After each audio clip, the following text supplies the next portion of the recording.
గత ప్రభుత్వం వ్యవసాయంపై ఉన్న సబ్సిడీని మొత్తం తొలగించి రైతు బంధును మాత్రమే అందజేసిందని, లక్షల అప్పులు చేసి రాష్ట్రాన్ని అప్పుల పాలు చేసిందని పేర్కొన్నారు ఎమ్మెల్సీ రాములు నాయక్. మెదక్ జిల్లా రామాయంపేట మండలం రాయిలాపూర్ గ్రామంలోని రైతు వేదిక ఆవరణలో వ్యవసాయ శాఖ ఆధ్వర్యంలో రైతు ముంగిట్లో శాస్త్రవేత్తలు అనే కార్యక్రమాన్ని నిర్వహించారు. ఈ కార్యక్రమానికి ఎమ్మెల్సీ రాములు నాయక్ ముఖ్య అతిథిగా హాజరయ్యారు. తక్కువ యూరియా వాడడం, వ్యవసాయ ఖర్చులు తగ్గించడం, అవసరం మేరకు రసాయన మందులు వాడడం, నేల తల్లి ఆరోగ్యం కాపాడడం, సాగునీరు ఆదా చేయడం, భావితరాలకు అందించడం, పంట మార్పిడి పాటించడం, సుస్థిర ఆదాయం పొందడం, చెట్లు పెంచడం, పర్యావరణాన్ని కాపాడడం అంశాలపై అవగాహన కల్పించారు. అధిక మోతాదులో ఎరువులు, క్రిమి సంహారక మందులు వాడడం వల్ల నేలకు జరిగే నష్టంపై అవగాహన కల్పించారు. ఈ సందర్భంగా ఎమ్మెల్సీ రాములు నాయక్ మాట్లాడుతూ, గత కాంగ్రెస్ ప్రభుత్వ హయాంలో సబ్సిడీపై విత్తనాలు, యంత్రాలు లభించేవని, బీఆర్ఎస్ ప్రభుత్వం వాటిని తీసివేసి రైతు బంధు మాత్రమే ఇచ్చారన్నారు.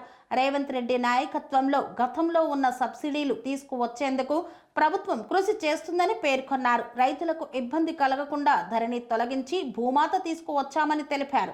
సేంద్రియ కర్బనం పెంచాలి అంటే కేవలం మనకి పెసర, మినుము ఫీడ్ అంటే కష్టం ఉంటుంది. పెసర, జనుము, జీల తొక్కేసుకొనేసి ఖచ్చితంగా మీరు మళ్ళీ వరి పంట వేసుకోవాల్సినటువంటి అవసరం ఖచ్చితంగా ఉంది. ఇకపోతే ఇంకొకటి ఏం జరుగుతుందంటే, ఎక్కువ మొత్తంలో ఒకటేసారి యూరియా వేసేటప్పటికి మాకు వస్తున్నటువంటి సమస్యలు కూడా ఉప్పు శాతం పెరుగుతుంది. చూడండి, మీరు ఖచ్చితంగా సాయిల్ టెస్టింగ్ చేసుకోవాలి. సాయిల్ టెస్టింగ్ మన డిపార్ట్మెంట్స్ ఉన్నాయి, అదేవిధంగా అగ్రికల్చర్ యూనివర్సిటీ ఉంది. ఉప్పులో కూడా సల్లిటీ, బోర్ వాటర్లో సల్లిటీ పెరిగింది. బోర్ వాటర్లో వైన్ వాటర్ని అంటే ఆ ఉప్పు నీటిని మనం పంటని సాగు చేయడానికి వాడుతున్నామంటే మన భూమి కూడా పాడవుతుంది. పైనుంచి ఎరువులు ఉప్పేస్తున్నాము, నీళ్లు కూడా మనకి ఉప్పు నీళ్ళు వస్తా ఉన్నాయి. ఇది ఒకటి టెస్టింగ్ ఒకటి ఖచ్చితంగా చేసుకొని ఏం చేయాలి అని చెప్పేసి మీరు అడిగి తెలుసుకోవాలి. అంతేకాకుండా ఈ ఫర్టిలైజర్స్ తగ్గించడం, దానికి మళ్ళీ ఈ జనుము, జీలిక మెయిన్ అనమాట. జీలిక మనం తొక్కడం వల్ల మనకి ఈ చౌడు కొద్దిగా నివారించుకోవడానికి అవకాశం ఉంటుంది. అయితే ఇంకొకటి ఏంటంటే రసాయనిక మందులు, ఈ బండి రసాయనాలు సార్ మీకు ఎప్పుడో చెప్పేసింటారు. రసాయనిక మందులు పిచికారీలో కూడా ఏమవుతుంది జస్ట్ చూడండి. అంటే సైంటిస్ట్ మాకు ఎక్కడ ప్రాబ్లమ్స్ వస్తున్నాయని మేము మాట్లాడుతున్నాం. ప్రభుత్వం 10 సంవత్సరాలు ఏ విధంగా చేసిందో నేను అందులో పోతలేదు. కానీ రైతులు పండించే పంట నేను ఇప్పుడు వస్తూ చూస్తూ ఉన్నాను. ఒక 200 మంది ఆ కుప్పల దగ్గర ఉన్నారు. నేను అనుకున్న రాష్ట్రంలో వడగళ్ళ వర్షమన్నా పడాలి, లేకపోతే అధిక వర్షం పడాలి. ఆదాంతో రైతు అక్కడ ఉన్నారనేది నా పిఏ చెప్పుకుంటూ వస్తున్నాను. నేను ఇది మూమెంట్లో అప్పుడు నక్సలైట్ మూమెంట్ ఉన్నప్పుడు కానివ్వండి, తెలంగాణ మూమెంట్ జరిగినప్పుడు కానివ్వండి, అన్ని ప్రాంతాలు నాకు బాగా అవగాహన ఉంది. ఆ రోజు తిరిగినప్పుడు పాత మెదక్ జిల్లాకు సంబంధించిన వ్యాఖ్యలు నేను ఎమ్మెల్సీగా చేసిన, పార్టీలో పొలిట్ బ్యూరో మెంబర్ చేసిన, రకరకాల పనులు చేసిన. కానీ ఇప్పుడు ముఖ్యమంత్రి గారు మళ్ళీ ఆలోచన చేసి కొత్త కమిషన్, ఈ కమిషన్ రైతులకు ఏముండాలి, ఏ విధంగా ఉండాలి, ఇప్పుడు ఏవో చెప్పినట్టు ట్రాక్టర్లు కానివ్వండి, సబ్సిడీ కానివ్వండి. మొన్న తుమ్మల నాగేశ్వరరావు మంత్రి గారితో ఒక మీటింగ్ జరిగినప్పుడు ఈ అన్ని విషయాలు, పంట పండిస్తేమో సంచులు ఉండవు, సంచులు నింపాలంటే దొరకవు, అది 10-12 రూపాయలకు ఒకటి తీసుకోవాల్సిన అవసరం. ఇటువంటి ఇండస్ట్రీస్ మనమే పెడతాం, తాడిపత్రికి సంబంధించిన ఇండస్ట్రీస్ మనమే పెడతాం. పెట్టి మనం రైతులకు సబ్సిడీ కనుక ఇస్తే మనం చాలా ఏం చేసుకుంటామంటే బాగుండనే. ఇవాళ పుట్టగొడుకు లేక పుట్టుకొచ్చినాయి. మనము ఇంతకుముందు నేను చిన్నకున్నప్పుడు మా నాయనమ్మ, మా తాత విత్తనాలు బయటికి వెళ్ళి తీసుకుపోయేది. సొరకాయ ఉంటే, ఆంధ్రకాయ ఉంటే ఆంధ్రకాయని ఇది చేసి కుండలలో విత్తనాలు పెట్టి అదే ఆంధ్రకాయని మళ్ళా మనం చేస్తాం. వరి ఉంటే వరి ఇది చేస్తుంటే, జొన్నలు ఉంటే జొన్నలు చేస్తాం. కానీ ఆ వ్యవస్థ వెళ్ళిపోయింది. మీరు ఈజీగా ఎక్కడైతే విత్తనాలు అనుకున్నా విత్తనాలకు అలవాటు పడతాం, అందు గురించే మోసపోతుంది. పుట్టగొడుగులు లేక సీడ్ కంపెనీ పుట్టుకొచ్చినాయి. నేను చదువుకున్నవాడు. సీడ్ కంపెనీ పెట్టాలంటే ఒక 10 సంవత్సరం విత్తనం బయటికి రావాలి యాజ్ పర్ రూల్ ప్రకారం. దానికి అసెంబ్లీ ఉండాలి, తర్వాత రకరకాలుగా ఇది చేయాలి. అయిన తర్వాత శాస్త్రవేత్తలు చెక్ చేసి సర్టిఫై ఇచ్చిన తర్వాత అది బయటికి వచ్చినప్పుడు రైతులు అప్పుడు చనిపోయేటోళ్ళు కాదు, రైతుల ఆత్మహత్యలు ఉండకపోయేది. పుట్టగొడుగులు లేక పుట్టుకొచ్చిన సీడు కంపెనీలు ఈ సంవత్సరం పెట్టి 6 నెలల తర్వాత సీడ్ ఇచ్చేస్తారు. ఆ సీడ్ని మీరు తీసుకుంటున్నారు. తీసుకున్న తర్వాత నష్టపోయిన తర్వాత దానికి ట్యాగ్ ఉండదు, ఏముండదు. ఇది మీరు కంపెనీ సీడ్ అంటే నాకు కాదు సార్, నా పేరు చెప్పి ఎవరు వాడు కావాలని చేసినని తప్పించుకుంటుంది. ఈ విధంగా నేను నిన్ననే ముఖ్యమంత్రి గారితో మాట్లాడి పాత పద్ధతి ఏదైతే ఉందో సీడ్ కంపెనీలో అటువంటిది కనుక మనం ఇది చేస్తే పాత డివోలు ఏదైతే ఉందో అది కనుక మనం ఆచరణలో తీసుకొస్తే సగం సీడ్ కంపెనీలా ఇదైతే మొన్న ఒక జాతర పోయిందండి ములుగు జిల్లా. మనం ఎంత డబ్బు గడలు ఉన్నా ఏమున్నా కంకులు వేసేటప్పుడు మనం ఊరికి పోయినప్పుడు మన జీతకానికి లేకుంటే మన చుట్టాలకి 2-3 కంకులు తీసుకోలేకపోతే వేప మొక్కలు కానివ్వండి రకరకాల మొక్కలు పెట్టి మంచి గాలి తీసుకుంటే చాలా బాగుంటుంది. ఈ విధంగా ముఖ్యమంత్రి గారు మనం 10 సంవత్సరాలు ప్రభుత్వాన్ని చూసాం ఏ విధంగా ఉండేది.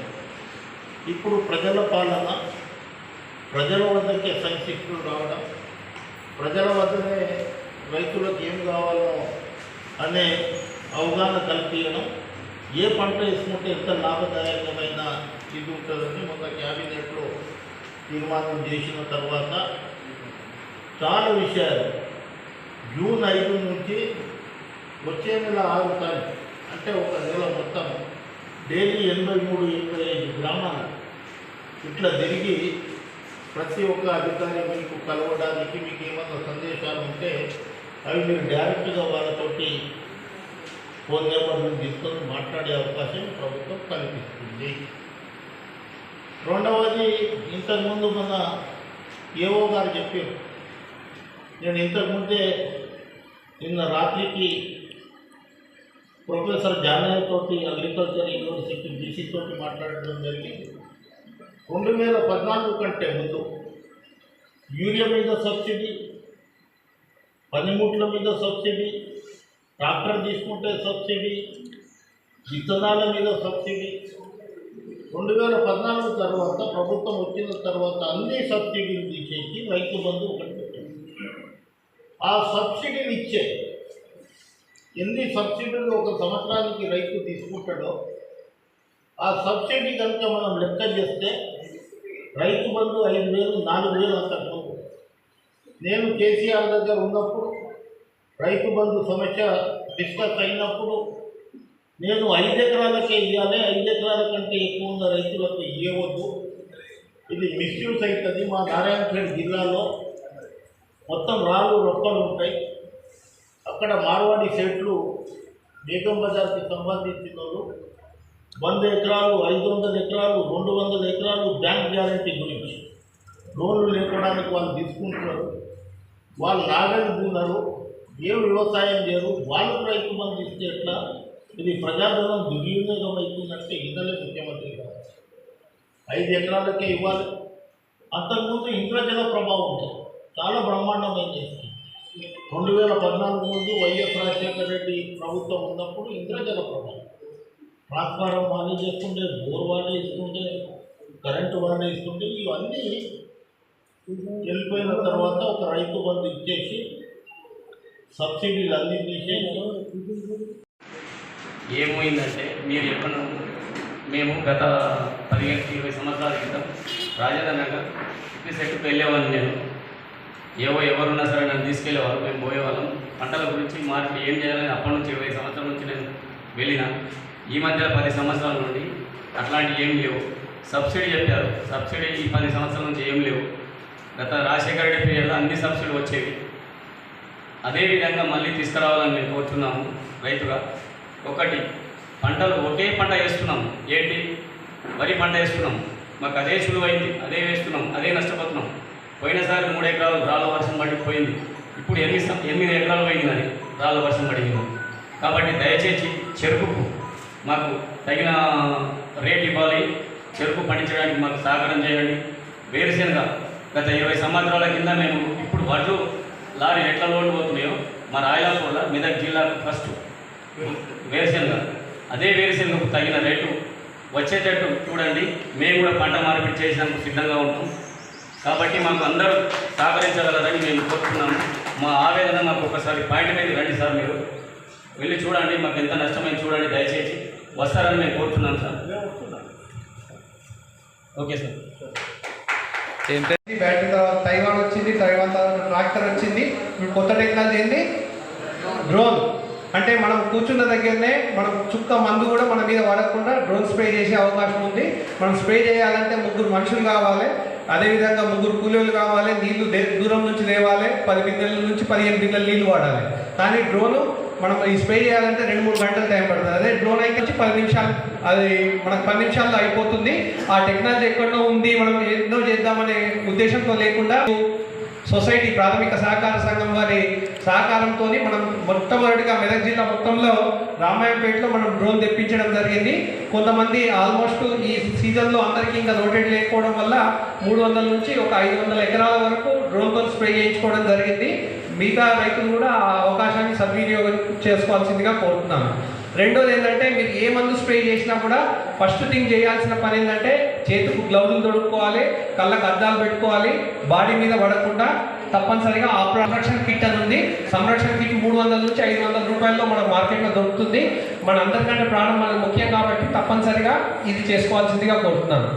మూడో ముఖ్యమైన అంశం ఏంటంటే, మనము ఇంతకుముందు యూరియా కానీ దుక్కి మందు కానీ మనము బస్తాల కొద్దీ, అంటే ఏదో చెరువు పడాలంటే ఇబ్బంది అవుతుందనే ఉద్దేశంతో మన ప్రభుత్వ రంగ సంస్థ అయినటువంటి ఇఫ్కో వారు నానో రూపంలో, అంటే మనకు దాని మీద అవగాహన తక్కువ కాబట్టి మనకు పనిచేస్తుందో లేదో అనుకుంటాం.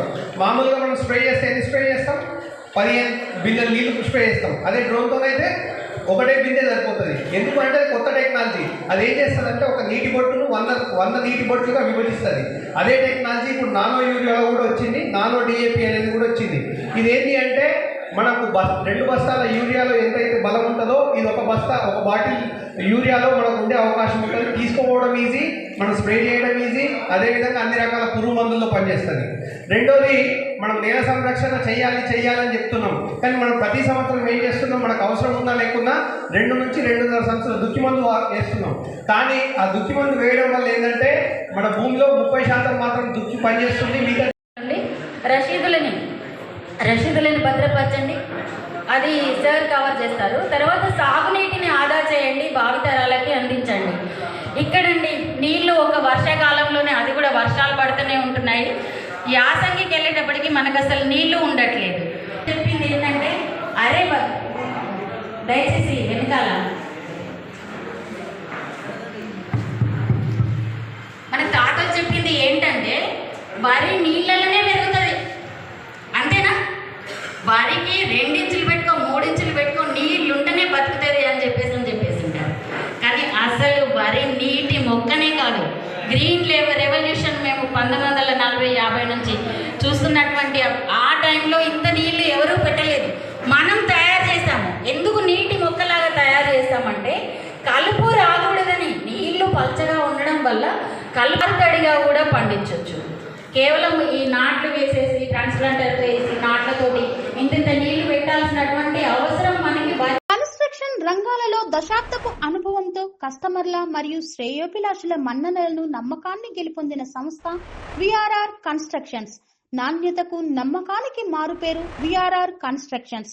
ఇండిపెండెంట్ హౌసెస్, అపార్ట్మెంట్స్, విల్లాస్, అన్ని రకాల హంగులతో అలరించే అద్భుతమైన వెంచర్స్ తో పాటు అందరికీ అందుబాటు ధరలో సొంత ఇంటి కలను సాకారం చేసే నమ్మకమైన సంస్థ విఆర్ఆర్ కన్స్ట్రక్షన్స్.